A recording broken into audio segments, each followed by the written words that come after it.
Hello guys, I am Ratan sir. Welcome करता हूँ रतन sir grammar channel में। Grammar और ट्रांसलेशन के टफ टॉपिक्स को वेरी सिंपल लैंग्वेज में डिस्कस करता हुआ वीडियो लेकर आपके सामने आता रहता हूँ। आजकल मैं ट्रांसलेशन डिस्कस कर रहा हूँ। इसी डिस्कशन के सीरीज का ये अगला भाग होगा। तो आज मैं जो टॉपिक बताने जा रहा हूँ उस टॉपिक का नाम है शर्त या कल्पना बताने वाले हिंदी वाक्यों को ट्रांसलेट करना। तो शुरू करते हैं बिना टाइम वेस्ट किए आज का वीडियो को अंत तक देखें। ज़्यादा लंबा वीडियो नहीं होता है, अब मेरा पहले हुआ करता था। तो वीडियो को अंत तक देखेंगे तो you will certainly be able to understand each and every point well and you will surely be able to translate all the Hindi sentences into English. तो बने रहें वीडियो में and try to understand every point and do like and share the video. कल्पना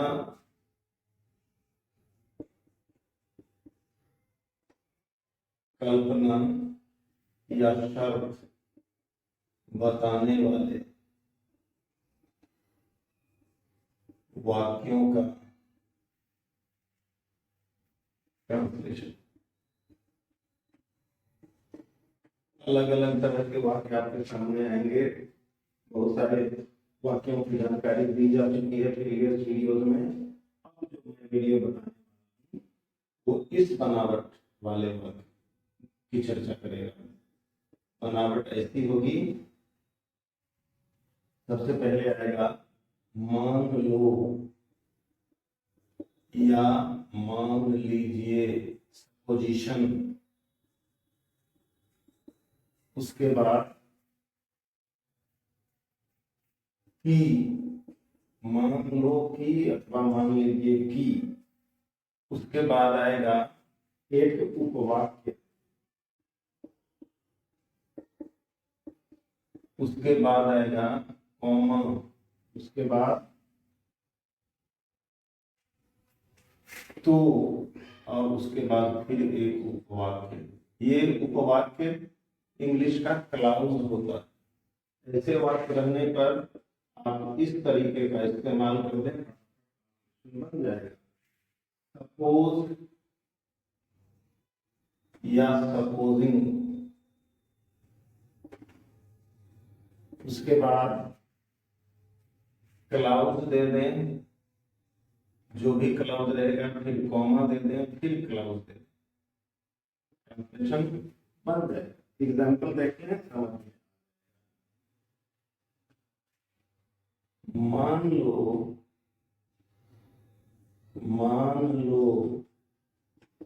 कि तुम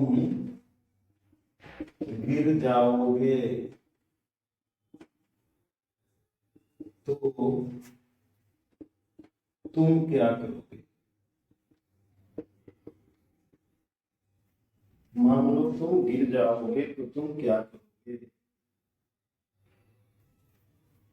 तरीका लगाएंगे suppose या supposing.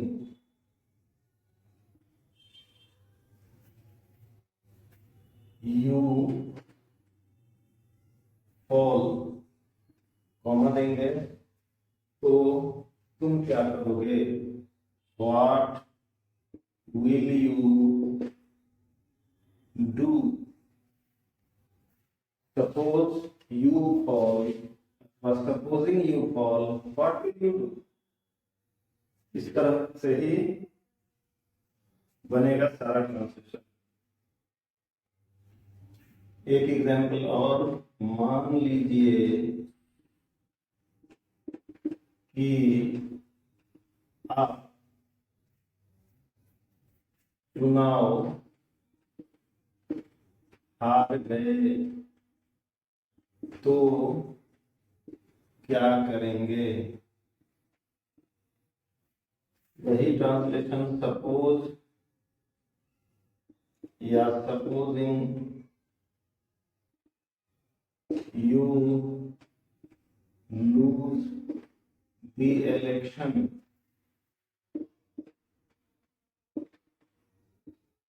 What will you do, एकदम आसान है, nothing difficult is there in such type. इन वाक्यों में की का ट्रांसलेशन नहीं बनता है, और मान लो या मान लीजिए वाले भाग से सपोजिशन का पता, और दूसरे भाग से उसका रिजल्ट का, परिणाम का पता चलता है। ये बात ध्यान रखें।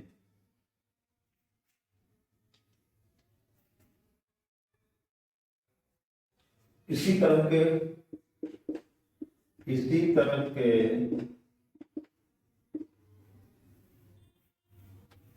वाक्यों के मान लो या मान लीजिए, जो वाक्य दिए गए हैं,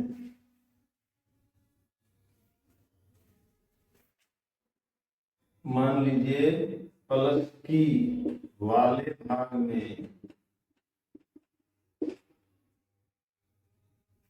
सपोजिशन मतलब कल्पना या एजम्पशन, अनुमान का पता चल रहा हो, और पी वाले भाग में, पी वाले भाग में आदेश या निर्देश का सेंस आ रहा हो, तो अगर ऐसा रहे तो ऐसे वाक्य की बनावट की होती है। तो ऐसे वाक्यों की बनावट कैसी होती है ये जाने। मान लो या मान लीजिए के साथ की, उसके बाद क्लाउज।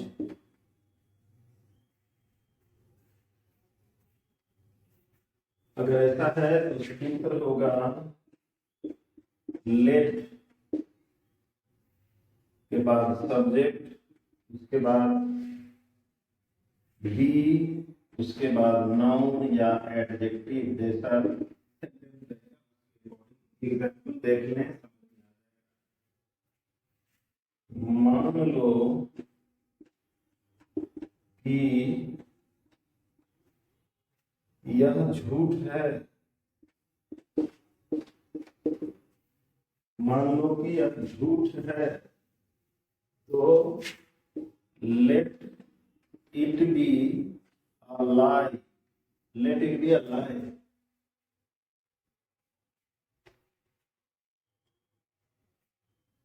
मान लीजिए कि ए बी बराबर है सी डी के, तो let A B be equal to C D, let A B be equal to C D. इस तरह के वाक्य भी आपके सामने आ सकते हैं। मान लो कि एबीसी एक त्रिभुज है, तो let ABC be a triangle. मान लीजिए कि यह वृत्त है, let it be a circle. इस तरह का भी सेंटेंस आपके सामने आ जाएगा। यही तरीका रखेंगे। अब ये इस वीडियो का अंतिम पॉइंट था।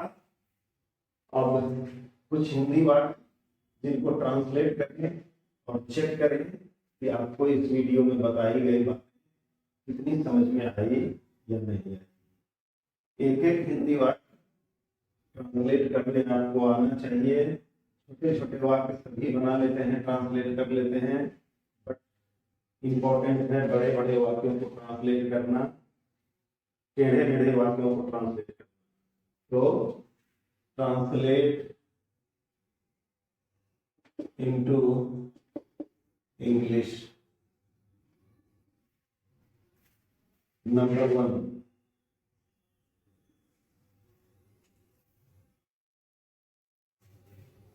मान लो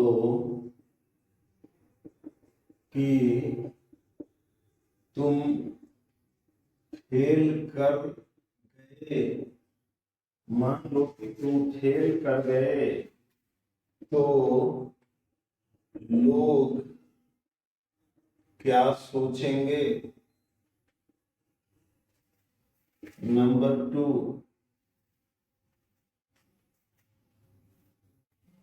मान लीजिए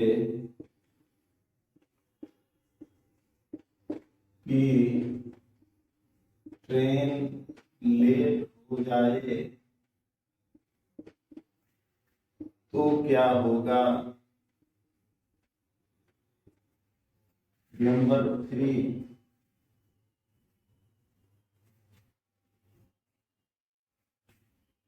मान लीजिए कि मैं आपका कहना नहीं मानूं तो क्या करेंगे।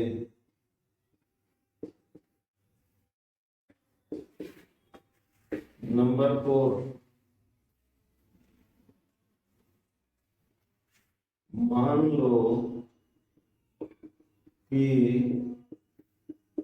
तुम मुख्यमंत्री हो जाओ तो क्या करोगे। नंबर 5, मान लो कि यहाँ शेर आ जाए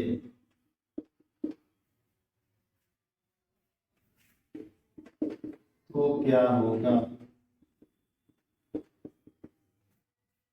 नंबर 6,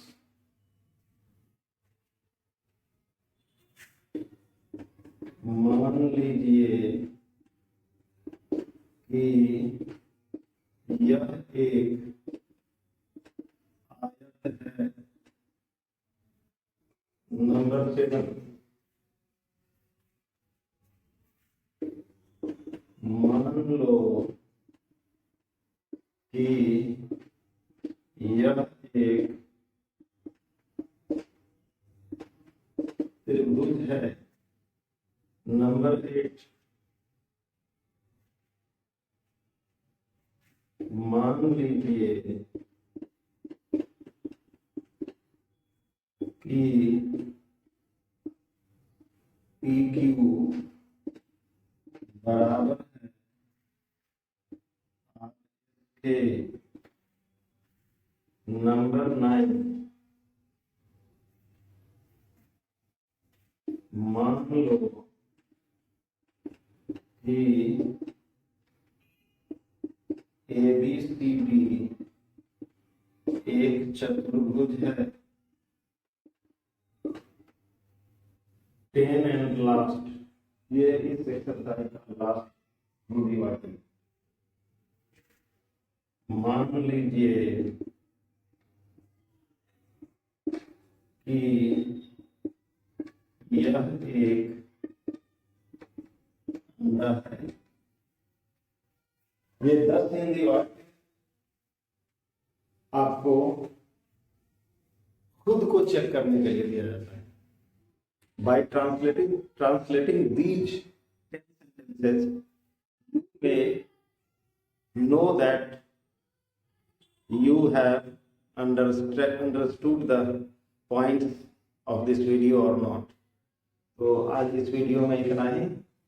मिलते हैं अगले वीडियो में एक बम्पर इंफॉर्मेशन के साथ। Till then take care, have a nice day, thanks a lot.